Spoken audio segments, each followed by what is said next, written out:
감사합니다. 하나님의 말씀 히브리서 12장 12절에서부터 17절입니다. 히브리서 12장 12절에서부터 17절까지 말씀 우리 교독하겠습니다. 그러므로 피곤한 손과 연약한 무릎을 일으켜 세우고 고진 길을 만들어 저는 다리로 하여금 어그러지지 않고 고침을 받게 하라. 모든 사람과 더불어 화평함과 거룩함을 따르라. 이것이 없이는 아무도 주를 보지 못하리라. 너희는 하나님의 은혜에 이르지 못하는 자가 없도록 하고 또 쓴뿌리가 나서 괴롭게 하여 많은 사람이 일어나면 더럽게 되지 않게 하며 음행하는 자와 혹 한 그릇 음식을 위하여 장자의 명분을 판 에서와 같이 망령된 자가 없도록 살피라. 내가 아는 바와 같이 그가 그 후에 축복을 이어받으려고 눈물을 흘리며 구하는 버린 바가 되어 회개할 기회를 얻지 못하였느니라. 아멘. 히브리서를 쓸 때의 상황을 말씀드린 적이 있습니다. 예수를 믿는다라고 고백하는 것이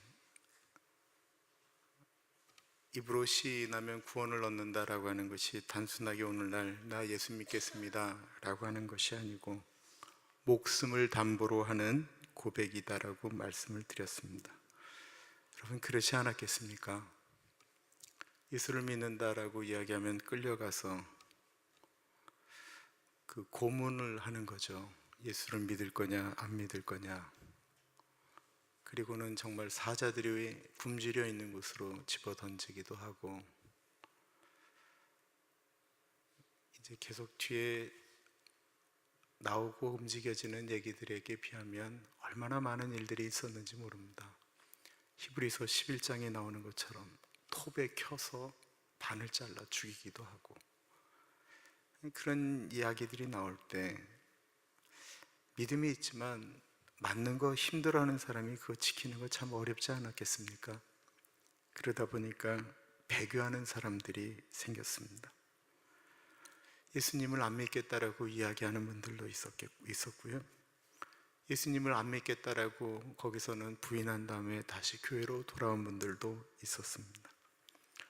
또한 신앙적으로 갈등하고 있었기 때문에 그 공동체 안에서 흔들리는 그분들 때문에 아파하는 일들도 있었습니다. 이런 분들이 어쨌든 간에 다시 이제 교회로 돌아오게 되었을 때 같은 자리에서 한 사람은 예수를 시인했고 한 사람은 예수를 부인해서 두들겨 맞으면서 예수님을 부인하지 않고 고통받다가 다시 나온 분과 예수를 부인하고 편안하게 있다가 교회로 다시 돌아온 분들이 공존하는 곳에서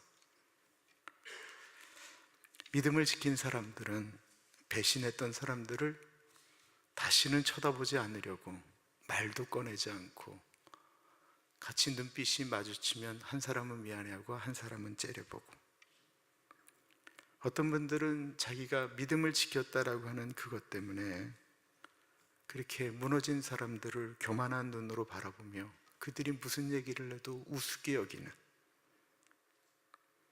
그리고 그들이 존재함으로써 내가 얼마나 또 신앙을 잘 지켰는지 말은 안 하지만 신앙적 우월감에 사로잡혀 있는 분들, 어떤 분들은 저런 사람들은 다시는 그러지 못하도록 공동체 내에서 버릇을 고쳐놔야 된다고 처음부터 신앙 기초훈련을 다시 해야 된다고 목소리를 높이는 분들도 있었을 것입니다. 그리고 그들을 품어준 사람들도 있었습니다. 어떻게 하는 것이 정말 공동체를 위하는 것일까요? 어떻게 하는 것이 정말 옳은 것일까요? 어떻게 하는 것이 정말로 교회를 교회답게 만드는 것일까요? 이런 일이 대한민국에 있었습니다. 거의 대부분이 일제시대 때 신사참배를 했고요, 신사참배를 하지 않은 분들이 있었지요.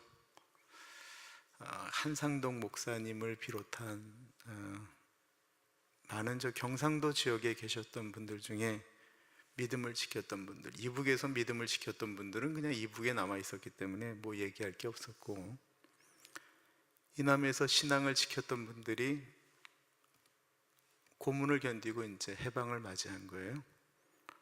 그리고는 신사참배했던 목사님들과 같이 총회를 하는데 우리는 저런 것들하고 같이 못하겠다라는 거예요. 그러면서 당신들은 석고대죄하고 목사들은 강도권 내려놓고, 경남노회에서 노회장이 뽑히게 됐는데 신사참배했던 목사가 되자 그건 무효다라고 얘기해서 그 경남노회 해체하고, 그러다가 총회에서 이제 갈등이 생기면서 고신 교단이 만들어진 겁니다. 또한 그 교신 교단도 조금 변질됐다고 해서 거기서 뛰쳐나온 게 재건파고요. 고신에 버림받은 사람들이 만든 것이 총회신학교였는데, 총회신학교에서는 그래도 이들을 품어야 된다라고 이야기하는 분들과 그렇지 않은 분들, 또 여러 가지 법률적인 문제와 연동교회 그리고 승동교회가 연동파와 승동파가 나뉘어져 싸우게 되면서 소위 말하는 합동과 통합직으로 나뉘게 되었습니다. 한국 교단이 나뉘게 된 이유는 신사참배한 사람들을 어떻게 처리하느냐의 문제였습니다. 지금 히브리서 12장은 그런 사람들 가운데 일어나는 공동체에 대한 이야기를 지금 하고 있는 것입니다. 제가 많이 듣는 이야기 중에 하나는 뭐냐면, 어떻게 해야 되느냐라고 하는 이야기들입니다. 교회에서 어떻게 해야 되느냐, 교회가 치리가 없어야 되느냐부터 여러 가지 얘기가 사실은 있습니다. 오늘날 이 미국 땅에는 치리라고 하는 건 의미가 없습니다. 왜냐하면 치리하면 그냥 다른 교회로 가버리면 되니까요. 옛날에 치리라고 하는 건 그 교회 내에서 아파하고 힘들어하는 게 치리였는데 참 별로 의미가 없어요. 다른 데 가버리면 되는데 뭔 치리겠어요. 그런 게 참 별로 의미가 없이 다가오는 거예요. 12절과 13절입니다. 이런 배경 가운데 이제 오늘 본문이 있다고 생각하시면 좋을 것 같아요. 그러므로 피곤한 손과 연약한 무릎을 일으켜 세우고 너희 발을 위하여 곧은 길을 만들어 저는 다리로 하여금 어그러지지 않고 고침을 받게 하라. 여기서 피곤한 손과 연약한 무릎은 이 공동체를 얘기하면서 하는 겁니다. 앞에서부터 믿음의 주여 또 온전케 하시는 예수를 바라보자라고 하면서 쭉 나오는 그 공동체 가운데 일어났던 일, 너희가 아직 피를 흘리기까지는 싸우지 않았다라는 이야기부터 모든 것들이 공동체 안에서 약해지고 움직였던 사람들에 대한 이야기를, 경주를 비교하면서 이야기하고 있는데, 그 경주 가운데 이제 뒤처진 사람들을 이야기하는 거예요. 피곤한 손, 연약한 무릎이니까 신앙의 길을 다른 사람들이 축축축축 가고 있을 때 무릎이 연약해져서 못 가고 있는 사람들입니다. 뒤처진 사람들입니다. 신앙의 정도를 못 따라간 사람들입니다. 그런 사람들을 어떻게 해야 되느냐라고 하는데, 그분들의 그 저는 다리로 하여금 어그러지지 않고 고침을 받고 똑바로 가게 하자라고 이야기하는 거예요. 근데 어떻게 하면 똑바로 걸어가게 할 수 있는가? 어떻게 하면 되느냐라는 거예요. 앞에 얘기했던 것처럼 그들을 다시 재교육시키고 움직이고 하는데, 이 사람들이 다 똑같이 재교육 받았던 사람들이 있거든요. 같이 교육을 받았는데 누구는 올라가고 누구는 떨어졌는데, 이 핵심이 뭐였냐면, 너무 그 심한 고문이나 이런 것 때문에 두려워서 돌아선 사람들 때문에 나온 게 히브리서라고 말씀드렸잖아요. 근데 그 기본, 이들을 고진 길로 가게 할 때의 가장 기본적인 것, 우리 마음 가운데 저 사람을 고쳐놔야 된다라고 이야기하는 건 자기의 신앙적인 우월이나 내가 더 괜찮은 신앙을 갖고 있었다라고 하는 이야기 가운데 시작되어지는 것이 아니고, 한 마음 가운데 같이 아파하고 같이 미안해하고 하는 그 공동체 가운데 그 모든 것들을 끌고 갈 때 어떤 마음으로 끌고 가야 되느냐라고 하는 거예요.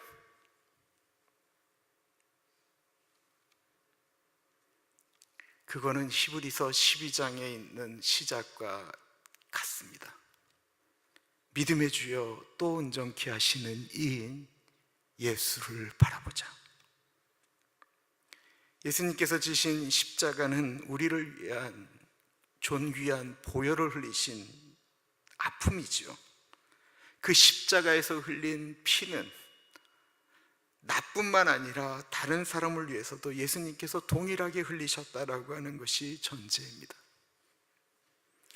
교회에 모이는 수많은 사람들이 너무 다 다르기 때문에 참 교회라고 하는 것이 이게 가는 게 너무 신기한 거예요. 사람들이 달라도 너무 다르죠. 어떤 일을 바라보는 시각도, 그것을 풀어가는 방법들도 다 다릅니다. 그리고 다들 자신의 경험이나 의견이 옳다고 고집을 부릴 때도 죄송하지만 많이들 있습니다. 이것을 풀어가는 가장 좋은 방법이 무엇일까요? 불행하기도 없다라는 것입니다. 참고 맞춰라 한두 번 하지만 그 불가능한 얘기입니다. 참고 맞추는 것이 불가능한 유일한 곳이 있다고 한다면,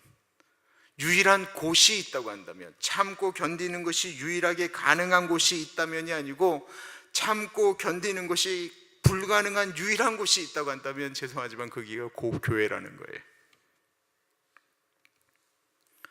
교회인데, 사람으로서는 그런데 그런 사람들이 한 마음으로 가는 거는, 그 다른 사람, 다른 경험이 있는 사람들이 일단 마음을 모을 수 있는 것은 다른 게 아니고, 우리들의 모든 시선이 믿음의 주여 또 온전케 하시는 이인 예수 그리스도 십자가를 바라볼 때 다 다른 사람들이 하나를 바라보는 요 모이는 요 십자가 예수 그리스도, 여기서 우리의 시각이, 우리의 생각이 예수님을 바라보는 순간 이 불가능한 일이 그래도 가능케 된다라는 것입니다.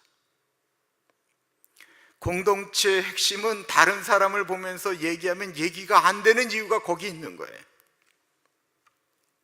믿음의 주여 또 온전케 하시느니, 예수를 바라보면서부터 거기서 이야기가 시작되어야지, 다른 사람을 보면서, 나를 보면서 얘기하면 이게 어려운 거예요.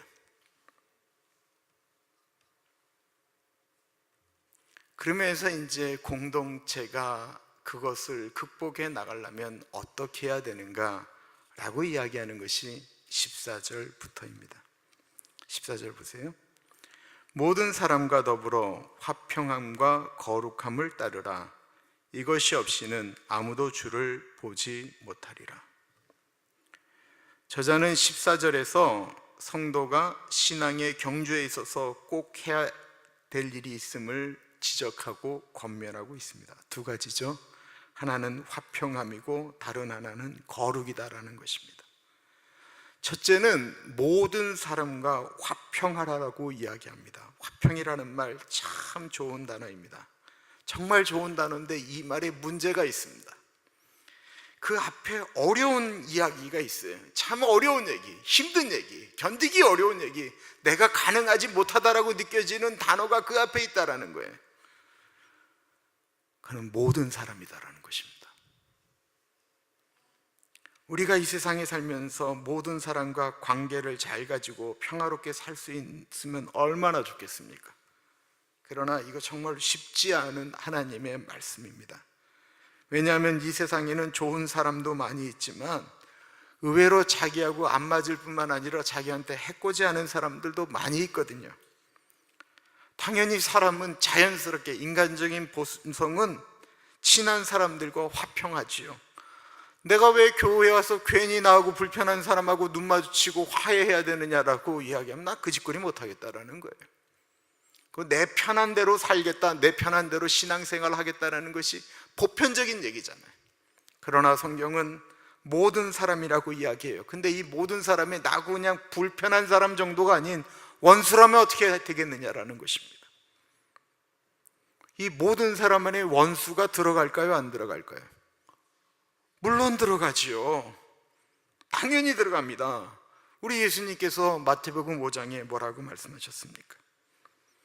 나는 너희에게 이르노니 너희 원수를 사랑하며 너희를 핍박하는 자를 위하여 기도하라. 이렇게 한즉 하늘에 계신 너희 아버지의 아들이 되리니 이는 하나님이 그 해를 악인과 선인에게 비추게 하시며 비를 의로운 자와 불의한 자에게 내리우심이니라. 너희가 너희를 사랑하는 자를 사랑하면 무슨 상이 있으리요? 세리도 이같이 하느니라.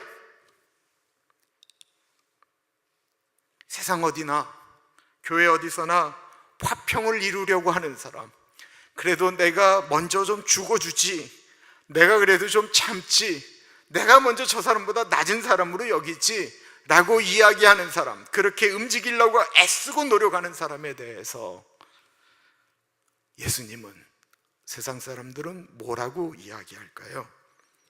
마태복음 5장 9절입니다.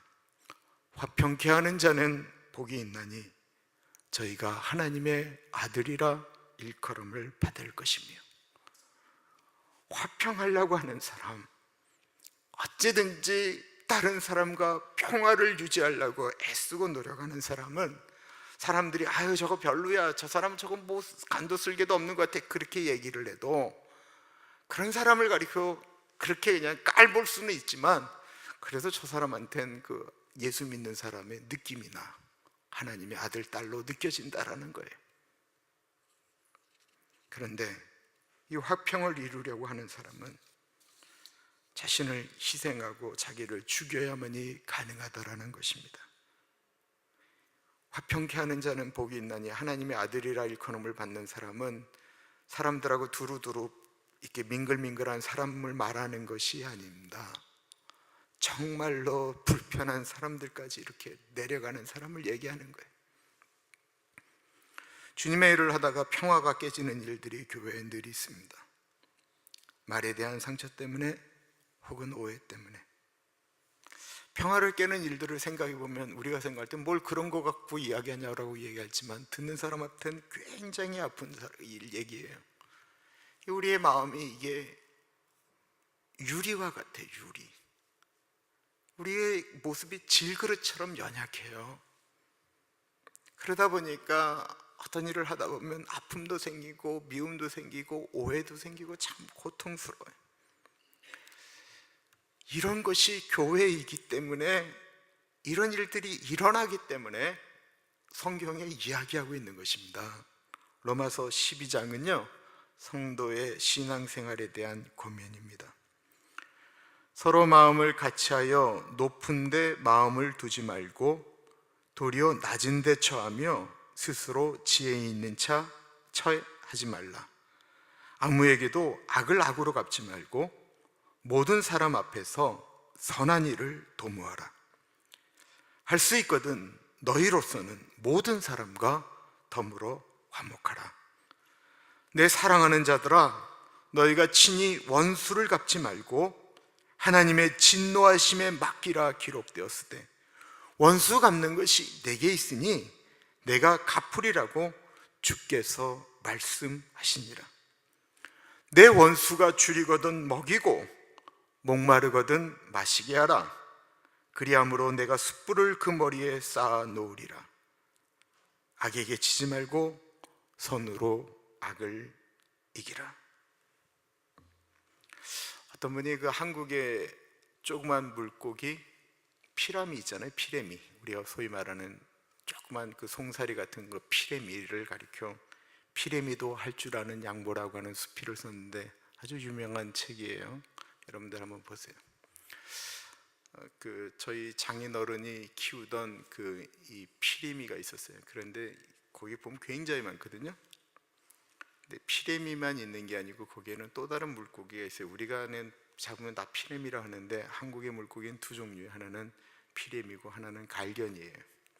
그러니까 우리가 잡으면 조그마니까 다 피라미라고 얘기하지만 하나는 갈견이 아니면 피라미, 보통 그것이 같이 잡히는데 이 갈견이가 좀 더 위쪽에 살아요. 좀 더 찬물, 깨끗한 물에 사는데 그럼에도 불구하고 서로 영역이 비슷하기 때문에 이 피라미하고 갈견이가 거의 구분이 잘 안 돼. 자세히 보시면 갈견이는 이 등줄기에 줄이 이렇게 뒤로 가 있어요. 모양은 거의 비슷해요. 그런데 피라미와 갈견이가 있습니다. 이 둘이 거의 비슷한 영역에서 살고 있는데 이 피라미와 갈견이가 이 먹이 사슬 때문에 싸우는 일이 결코 일어나지 않는답니다. 그는 피라미가 자신이 먹는 일부를 늘 남겨놓는다는 거예요. 이 갈견이를 위해서. 다 먹지를 않는데. 그래서 서로 조금씩 양보함으로써 이 둘이 경쟁하는 그 방법을 비껴나갔다는 거예요. 그걸 연구한 사람이 쓴 제목이 피라미도 할 줄 아는 양보예요. 우리가 그 진짜 고기라도 생각 안 하는 그 피라미도 할 줄 아는 양보, 이거 왜 썼겠어요? 피라미도 할 줄 아는 양보를 오직 안 하는 게 사람이기 때문에 그렇습니다. 공생하려면 양보할 줄 알고, 공동체를 이루려면 배려할 줄 알고, 기분 좋게 만들 줄도 알아야 되는데 사람이 그렇게 잘 못하는 거예요. 같이 가려면 좀 양보해주면 되는데 자존심 때문에, 뭐 때문에 그게 참 어렵습니다. 사도행전 20장 35절은 예수님께서 직접 이렇게 말씀하셨다고 말씀하고 있습니다. 주 예수께서 친히 말씀 바 주는 것이 받는 것보다 복이 있다 하심을 기억하여야 할지니라. 올해 사순절은 우리가 회개해야 될 것들을 얘기하지만 내년 사순절에는 하나님 어떤 기도를 할까요? 라고 생각하다가 내년 사순절에는 하루에 해야 될 일을 이렇게 하나씩 한번 생각해 봐야 되겠다. 뭐 생각하니까 굉장히 흥분이 돼요.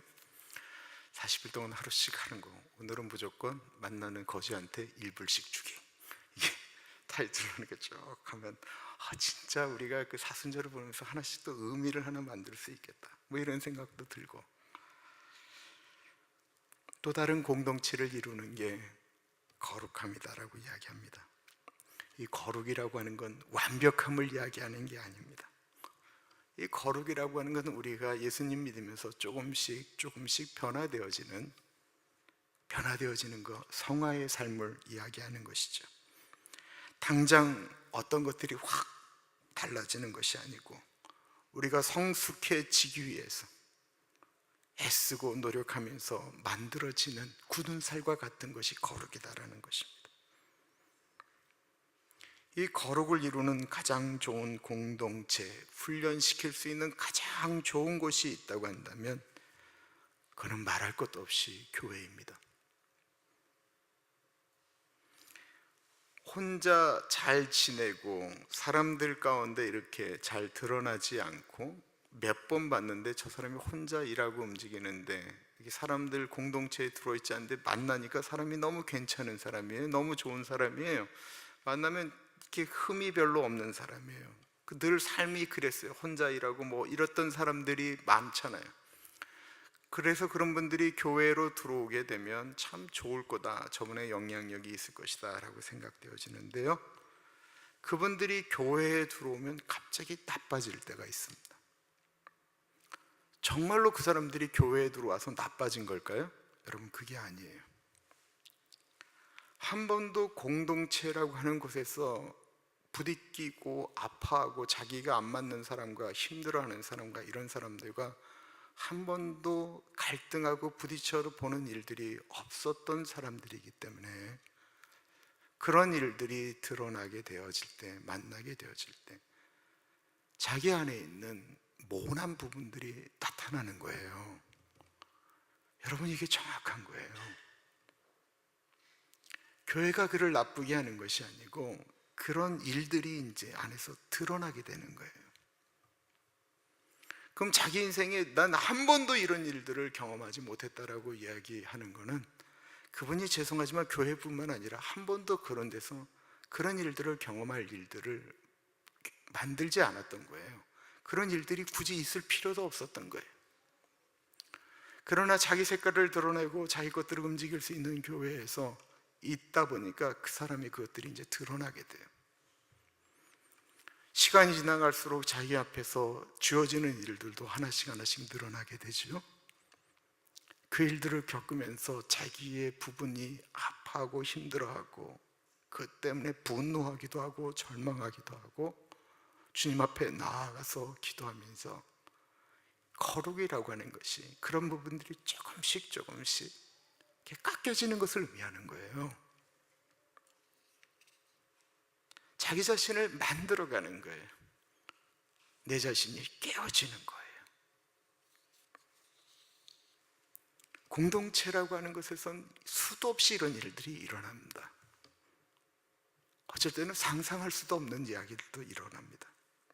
그런데 그럼에도 불구하고 2000년 동안 그 불가능한 일들이 만들어질 수밖에 없는 구조 가운데 있는 교회가 끊임없이 재생산되어지고, 거기서 그래도 예수 믿는 사람들이 만들어지고 그들 가운데 변화받아서 세상 가운데 나가는 이유는 그 교회의 그 거룩을 만드는 능력이, 믿음의 주여 또 온전케 하시는 이 예수를 바라보자 하면서 자기를 쳐서 복종하려고 하고 아파하고 힘들고 참고 견디고 인내하는 그런 사람들이 그 안에서 주님의 은혜를 경험하면서 계속해서 만들어지기 때문에 그 일이 이루어진다라는 것입니다. 거룩이란 말은 엄밀한 의미에서 구별이지요. 거룩이란 말에서 구별이 나오고, 이 구별됨에서 나온 게 바리새인이다라는 것입니다. 그런데 저는 거룩에 대한 정의를 여러 번 얘기했는데, 저는 거룩은 하나님과 더 가까운 거예요.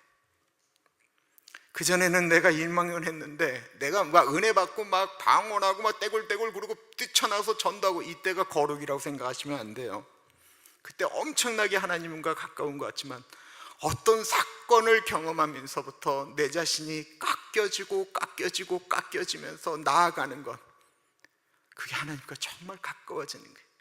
그게 예수님 닮아가는 거예요. 그래서 성화라고 이야기하는 거예요. 구별된 사람들은 바리새인들이었죠. 사는 방식이 달랐습니다. 그들은 그렇게 하나님 법대로 살면 살수록 다른 사람들과 구별되어졌습니다. 그런데 그들의 모습은 분명히 거룩함을 갖춘 구별이 분명히 있었지만, 왠지 그분들 앞에는 하나님의 속삭인 따뜻함은 경험할 수가 없었다라는 것입니다. 다른 사람들과 구별되어지면 구별되어질수록 겸손함도 없어져 버렸다라는 것입니다.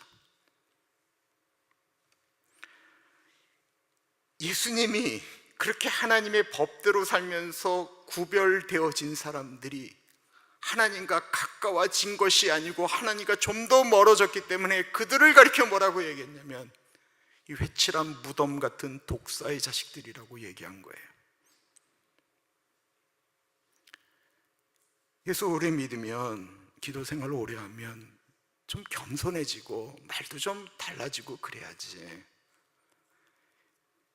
예수를 믿으면서 교회적인 폼이 나타나기는 하는 것 같은데, 만약에 그걸로 사람을 구별하려고 이야기하기 시작하면 이게 어려워진다라는 것입니다. 거룩은 하나님께로 더 가까워지고 더 겸손해지는 것입니다. 정말 좋은 거룩은요, 시간이 가면 시간이 갈수록 내 자신에게는 하나님의 말씀 앞에 철저해지는 것이고, 내가 거룩해지면 거룩해질수록 다른 사람에게는 관대해지는 것입니다. 제가 아멘이라고 쓰신 분들 이름 적어 놓겠습니다. 저거 꼭 실수해도 좀 봐주세요. 거룩은 주님 만나면 만날수록 주님 닮아가려고 애쓰는 것이고, 그렇게 못 사는 분들을 보면 안타까워하며 이해하며 같이 가려고 움직이는 사람인 것입니다. 공동체에서 거룩이 나타나는 것은 살펴보는 것입니다. 15절입니다. 너희는 하나님의 은혜에 이르지 못하는 자가 없도록 하고, 또 쓴뿌리가 나서 괴롭게 하여 많은 사람이 이로 말미암아 더럽게 되지 않게 하며. 하나님의 은혜에 이르지 못하는 자가 없도록 애쓰라는 것입니다. 이것이 화평과 거룩으로 만들어지는 거죠. 공동체에 더 책임이 있는 분들이, 하나님께 은혜를 받았다라고 느껴지는 분들이 이 일을 더 열심히 감당해야 됩니다. 사람이 상처를 입으면 거기서 쓴뿌리가 나오게 되어져 있습니다. 이 쓴뿌리는 이상하게 전염되어집니다. 교회는 사람이 가졌던 아픔 때문에, 이 쓴뿌리를 꼭 나쁜 거로 얘기하면 안 돼요. 어떤 것 가운데, 어떤 오해금 모금 가운데 이 쓴뿌리가 올라오게 되면 그 쓴뿌리는 이렇게 파생되어져 가요.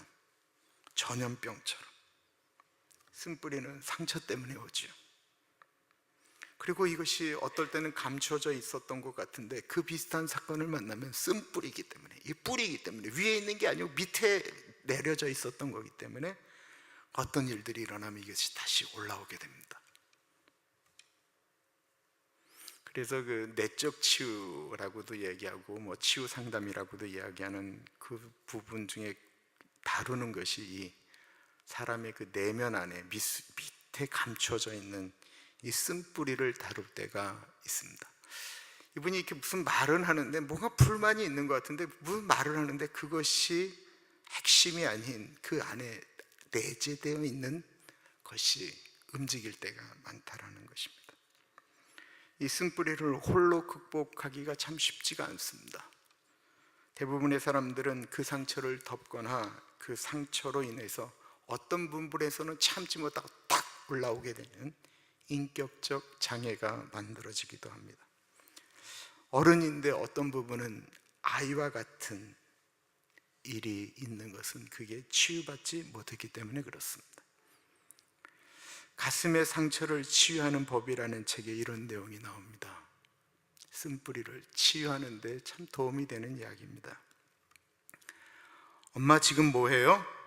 집안을 뛰어다니고 놀던 이제 6살밖에 안 된 아이가 엄마에게 물었습니다. 옆집에 사는 아주머니에게 갖다 주려고 볶음밥을 만드는 중이란다. 왜요? 왜냐하면 그분이 매우 슬프기 때문이란다. 얼마 전에 딸을 하늘나라에 보내 가슴에 상처를 입었거든. 그래서 우리가 한동안 돌봐드려야 해. 왜 우리가 돌봐드려야 하죠? 수지가 사람들은 아주 슬플 때는 음식을 만든다거나 집안 청소 같은 작은 일들을 하기가 어려워지지 않니? 우리 모두는 함께 살아가고 있고, 또 불쌍하게도 그분은 다시는 딸과 함께 할 수 있는 신나는 일들을 할 수가 없단다. 그러니 너도 그분에게 도움이 되어줄 좋은 방법을 생각해 보지 않겠니? 6살배기 아이는 어떻게 하면 아주머니를 돕는 일에 자신도 참여할 수 있을까 갸우뚱거리며 심각하게 생각을 하였습니다. 그리고 몇 분 뒤 아이는 이웃집 문을 두드렸습니다. 한참 지나서 아주머니는 문을 열고 나왔습니다. 아주머니는 얼굴이 창백하고 머리도 못 빗었는지 헝클어져 있었습니다. 안녕, 이쁜 수지가 왔구나. 아이는 아주머니가 다른 때와 같이 귀에 익은 음악 소리 같은 목소리로 인사하지 않는다라는 것을 눈치챘습니다.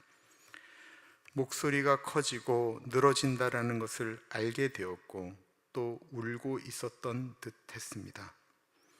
눈이 부어 있고 물기도에 젖어 있었습니다. 무슨 일이지, 수지야? 엄마가 그러는데 아줌마가 딸을 잃어서 가슴에 상처가 났고 그래서 아주 슬프다고 했습니다. 수지는 부끄러워하면서 손을 내밀었습니다.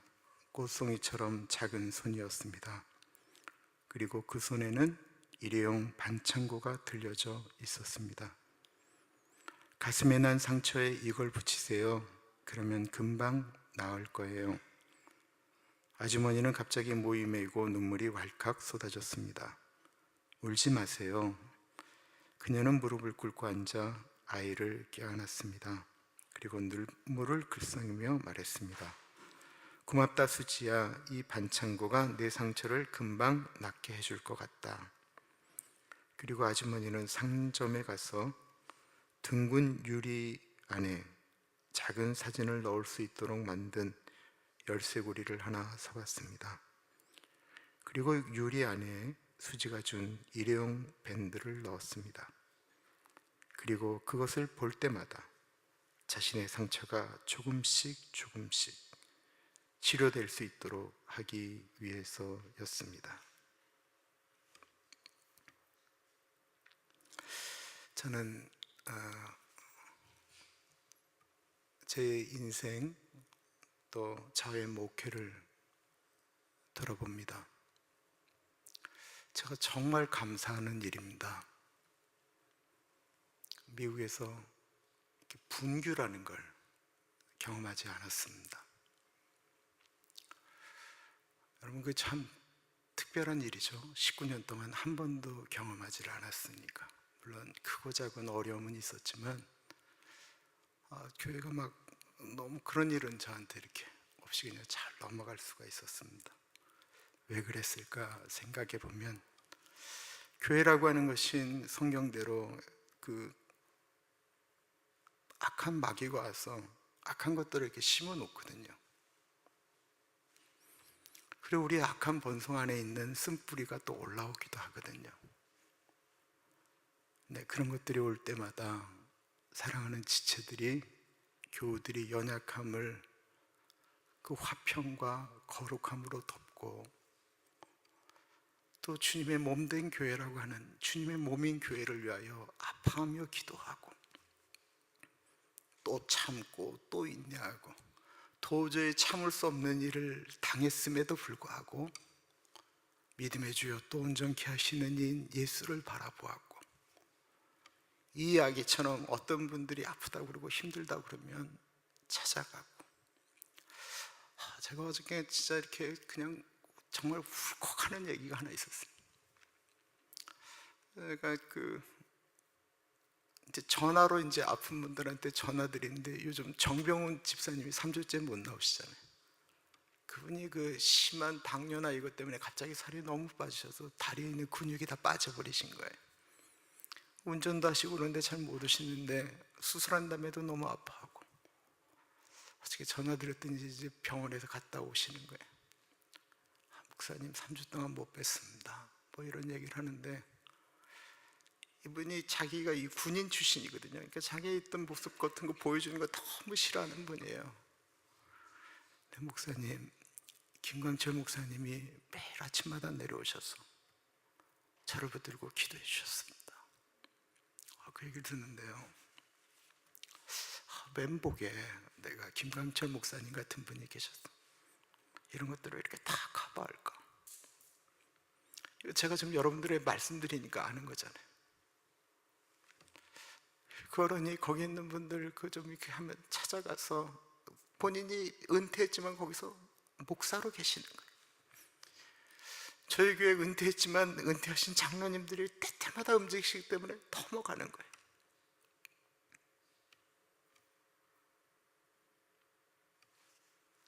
고린도전서 12장 25절에서 27절은 이렇게 이야기하고 있습니다. 모임 가운데서 분쟁이 없고 오직 여러 지체가 서로 같이 돌보게 하셨느니라. 만일 한 지체가 고통을 받으면 모든 지체가 함께 고통을 받고, 한 지체가 영광을 얻으면 모든 지체가 함께 즐거워하느니라. 너희는 그리스도의 몸이요 지체의 각 부분이라. 저희 교회가 다양한 사람들이 모임에도 불구하고 흘러가는 이유는, 그 다양한 가운데 자신을 희생하며 아파하는 분들이 쓴뿌리로 남지 않도록 애쓰고 인내하며 참고 가는 분들이 계시기 때문입니다. 우리 교회는 약한 사람도 있고 부족한 사람도 있고 거룩을 향하여 끊임없이 애써가는 모든 사람들입니다. 그런 연약한 분들을 세워주려고 노력하는 분들도 있고, 자기 지금 삶도 너무 버겁기 때문에 다른 사람을 못 보는 분들도 계십니다. 그런데 이 공동체 안에 우리를 붙들고 있는 건, 우리가 믿음의 주여 온전케 하시는 인 예수를 바라볼 때 거기서 흘러가는 은혜입니다. 그리고 그 은혜로 사람들을 덮고 세우고, 빨리 가다가도 더디 가는 것 같으면 좀 멈춰서서 그 분이 걸어갈 수 있도록 그 길을 좀 더 잘 못 건너가는 거 이렇게 좀 다져주면서 거룩한 가나안 공동체를 만들어가는 우리 모두가 되기를 축원합니다. 기도하겠습니다. 참으로 존귀하신 하나님 아버지, 사랑의 하나님 아버지, 같이 기뻐하고 같이 아파하고 주일마다 같은 자리에서 먹고 마실 수 있는 귀한 가족을 허락하여 주신 것 감사합니다. 하나님 아버지, 이 공동체가 흘러가는데 늘 주님의 은혜로 덮어주시고 예수의 은혜 때문에 참고 인내하는 분들에게 믿음의 주여 우리에게 상 주시는 이 그분을 바라보면서 주님, 내가 주님의 은혜로 주의 사랑으로 이것을 덮습니다. 그렇게 움직여 나가는 귀한 믿음의 거장들이 많이 만들어질 수 있도록 하나님 인도하여 주옵소서. 지금은 우리 주 예수 그리스도의 은혜와 우리를 너무나도 사랑하셔서 하나밖에 없는 아들을 넉넉하게 보내주신 하나님 아버지 그 크신 사랑하심과 성령 하나님의 감화감동 역사 충만 교통하심이 이 공동체에 부족하고 연약한 분들을 나도 부족하지만 내가 감당할 수 있는 그 일들을 주님, 내가 감당하겠습니다. 그리스도의 남은 고난을 내 육체로 채우겠습니다.